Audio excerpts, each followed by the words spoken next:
നമസ്കാരം. പശ്ചിമേഷ്യയിൽ ഇറാനും ഇസ്രായേലും അമേരിക്കയും ചേർന്ന ഒരു യുദ്ധം. ആദ്യം ഇസ്രായേലും പിന്നെ അമേരിക്കയും ചേർന്ന് ഇറാനെ അടിച്ച് ആ യുദ്ധമാണ് ഇപ്പോൾ ചില പ്രത്യേക സാഹചര്യങ്ങളിലൊക്കെ എത്തി നിൽക്കുന്നത്.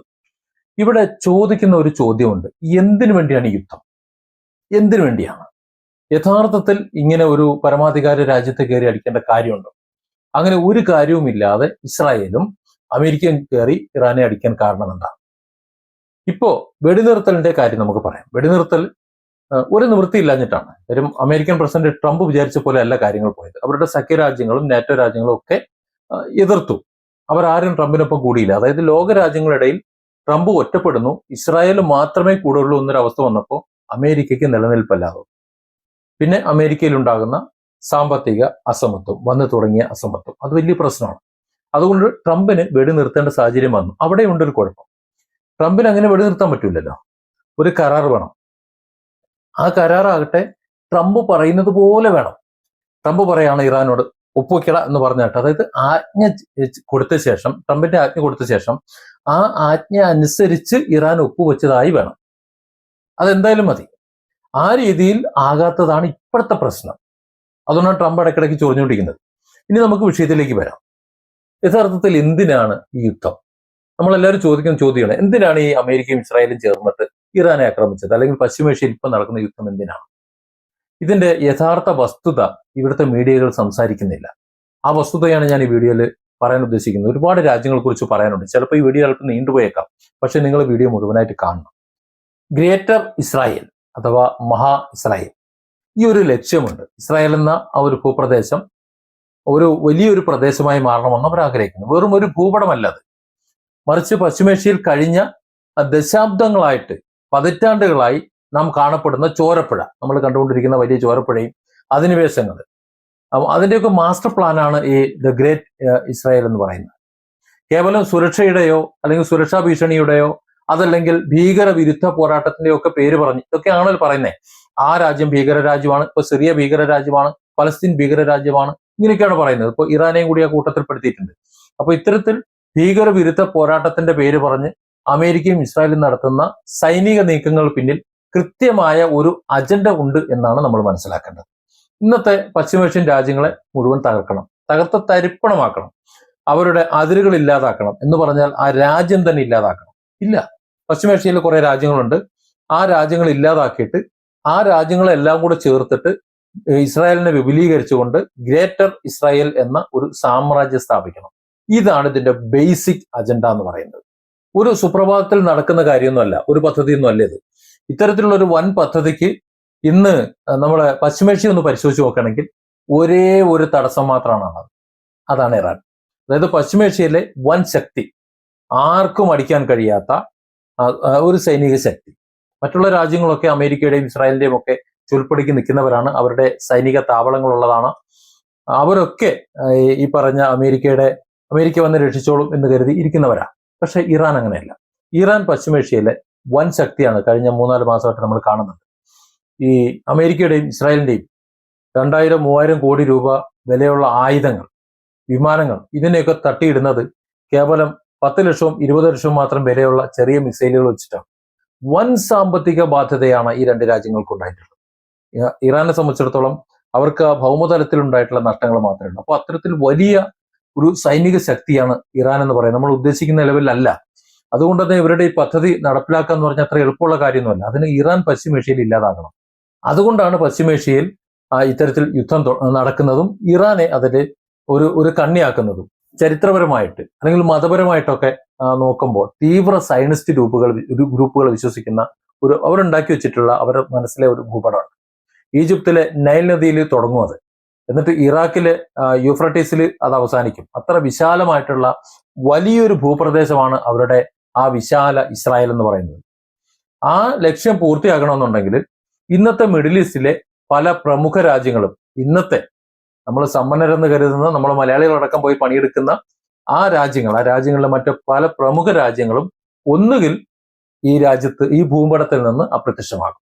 മറ്റു പല രാജ്യങ്ങളുടെയും ഭാഗികമായെങ്കിലും ഇസ്രായേൽ കൈയടക്കും. ഇത് രണ്ടും നടന്നാൽ മാത്രമേ ഇസ്രായേലിന്റെ ഈ പ്രവിശാല രാജ്യം ആയി ഒരു ഗ്രേറ്റർ ഇസ്രായേലായി മാറുകയുള്ളൂ. ഇപ്പോൾ പലസ്തീൻ, ലെബനൻ, ജോർദാൻ അതിൽ പലസ്തീൻ ഏകദേശം തീരാനായി. എന്റെ മുമ്പത്തെ വീഡിയോയിൽ പറഞ്ഞിരുന്നത് പോലെ ഹമാസും ഇസ്രായേലും തമ്മിൽ അടിക്കുന്നു പറയുന്ന വെറുതെയാണ്. ഈ പലസ്തീൻ പ്രദേശത്തെ ഒരറ്റത്തുനിന്ന് കുറേശ്ശെ ഇസ്രായേലിൽ എത്തിക്കാൻ വേണ്ടിയിട്ട് ഒരു ശത്രുവിനെ ഉണ്ടാക്കി വെച്ചിട്ട് ആ ശത്രുവിനെ കൊണ്ട് അവരുടെ ആളായി, സ്വന്തം ആളായി ചിത്രീകരിച്ചുകൊണ്ട് പതിറ്റാണ്ടുകളായി നടത്തുന്ന കാര്യമാണത്. ഇപ്പോ അതിന്റെ റിസൾട്ട് നോക്കിയാൽ മതി. ഈ ഹമാസ് എങ്ങനെയൊക്കെ കിടന്നടിച്ചാലും ഇസ്രായേൽ കയറി എങ്ങനെയൊക്കെ കാണിച്ചു എന്ന് പറഞ്ഞാലും പലസ്തീൻ പ്രദേശങ്ങൾ ഏകദേശം തീർന്നു.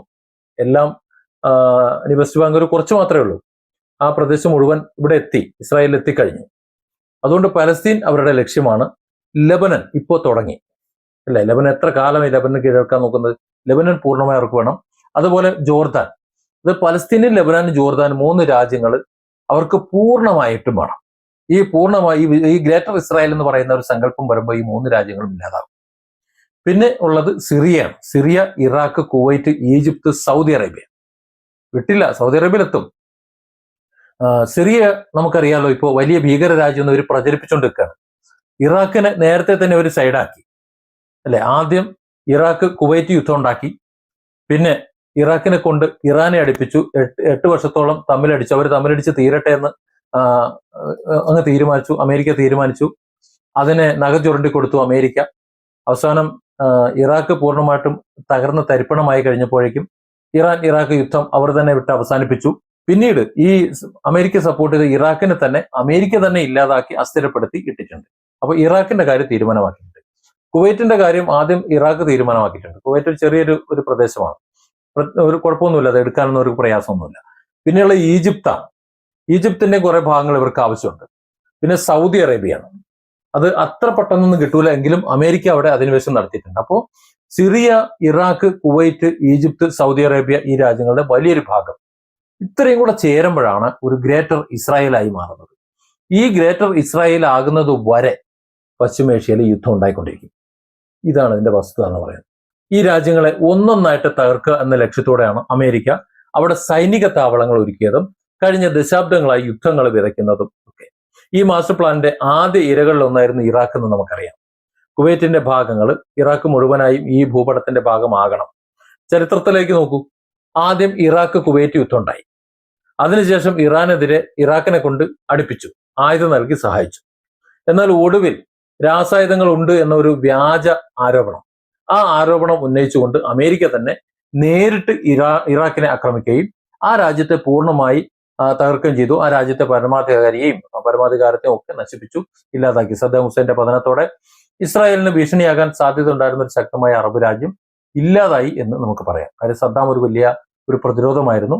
അത് ഇറാഖ് ഇന്ന് ഇസ്രായേലിനും അമേരിക്കയ്ക്കും ഒരു പ്രതിരോധമേ അല്ല. ഇന്ന് നമ്മുടെ കൺമുന്നിൽ കാണുന്ന പലസ്തീൻ ഏകദേശം ഇല്ലാതായി കഴിഞ്ഞില്ലേ? ഗസയും വെസ്റ്റ് ബാങ്കും പൂർണ്ണമായും കൈപ്പിടിയിൽ ഒതുക്കാനുള്ള ഒരു നീക്കമാണ് നടത്തിക്കൊണ്ടിരിക്കുന്നത്. അതുകൊണ്ട് കഴിഞ്ഞ തീർന്നു. ലിസ്റ്റിലെ അടുത്ത രാജ്യമാണ് ലെബനൻ. അതാണിപ്പോ നടത്തിക്കൊണ്ടിരിക്കുന്നതും. ഇപ്പോൾ ഇസ്രായേല് അതിരൂക്ഷമായിട്ടുള്ള ആക്രമണങ്ങൾ, വെറും ഒരു അതിർത്തി തർക്കമായിട്ട് നമ്മളൊക്കെ പറയുന്ന ആക്രമണങ്ങൾ, പക്ഷെ അത് ആ രാജ്യം മുഴുവൻ അസ്ഥിരപ്പെടുത്താനുള്ള, ഇല്ലാതാക്കാനുള്ള ആ പരാക്രമമാണ് നടന്നുകൊണ്ടിരിക്കുന്നത്. ഗ്രേറ്റർ ഇസ്രായേലിന്റെ ഭൂപടത്തിലേക്ക് ആ മണ്ണ് കൂടി കൂട്ടിച്ചേർക്കണം, അതിനുള്ള ആസൂത്രിത നീക്കമാണെന്ന് നമ്മൾ മനസ്സിലാക്കണം. പിന്നെ സിറിയയുടെ ഭൂരിഭാഗം പ്രദേശങ്ങളും ഈ ഭൂപടത്തിൽ ഉൾപ്പെടുന്നുണ്ട്. നിങ്ങൾ ആ മാപ്പെടുത്ത് നോക്കിയാൽ മതി.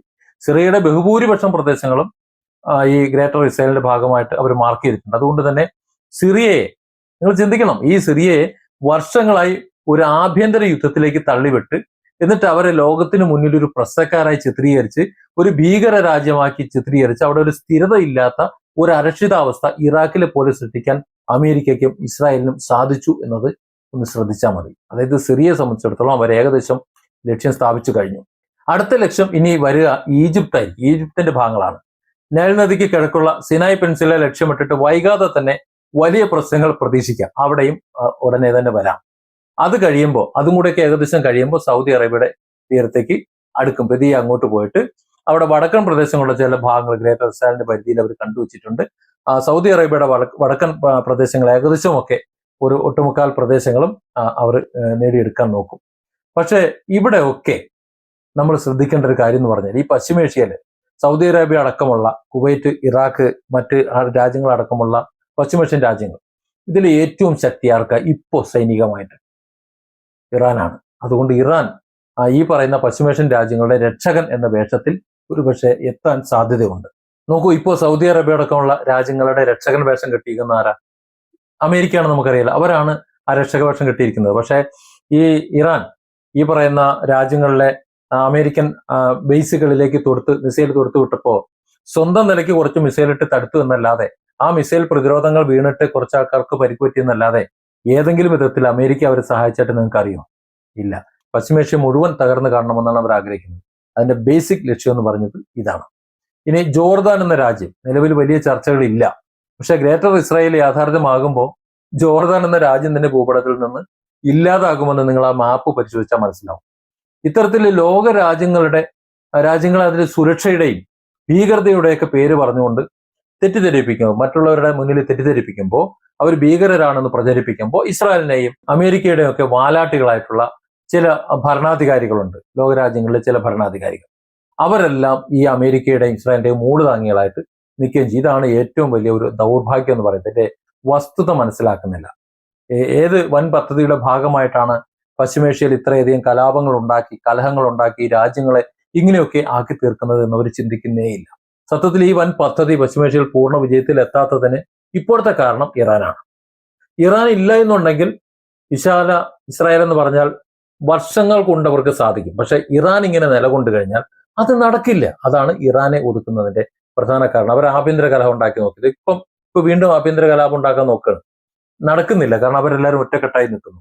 ഈ പശ്ചിമേഷ്യയിലെ മറ്റ് രാജ്യങ്ങൾ, ഇറാൻ ഒഴികെയുള്ള മറ്റ് രാജ്യങ്ങൾ അമേരിക്കന്റെ സ്വാധീനത്തിന് വഴങ്ങുകയോ അല്ലെങ്കിൽ തകരുകയോ ഒക്കെ ചെയ്തപ്പോൾ ഇസ്രായേലിന്റെയും അമേരിക്കയുടെയും അധിനിവേശ നയങ്ങൾക്കെതിരെ ശക്തമായ സൈനിക ഉപരോധം തീർക്കാൻ ഇറാന് ഇന്ന് സാധിക്കുന്നുണ്ടെന്ന് നമ്മൾ ചിന്തിക്കണം.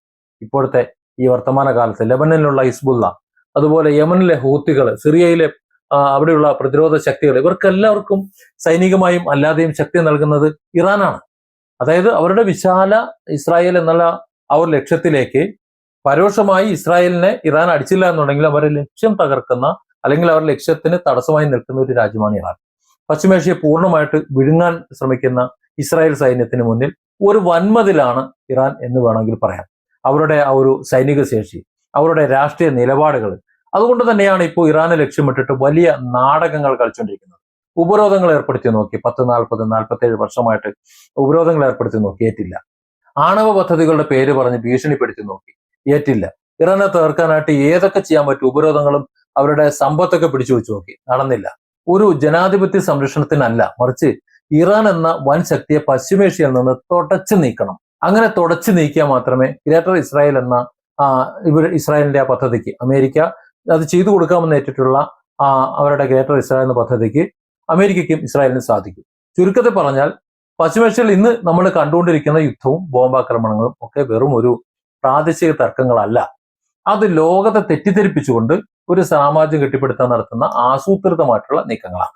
ഇതിനെതിരെ പ്രതികരിക്കാൻ ശേഷിയുള്ള അവസാനത്തെ ശക്തിയായിട്ടുള്ള ഇറാനെ കൂടി ഇല്ലാതാക്കാനുള്ള വലിയൊരു കെണിയാണ് ഇപ്പോൾ മിഡിൽ ഈസ്റ്റിൽ ഒരുങ്ങുന്നത്. ഈ വരുന്ന നാളുകളിൽ പശ്ചിമേഷ്യയുടെ ഭൂപടം എങ്ങനെ മാറും എന്നത് ഇറാന്റെ വിജയവും പരാജയവും അനുസരിച്ചിരിക്കും. Different angles. Don't forget to subscribe and support this channel.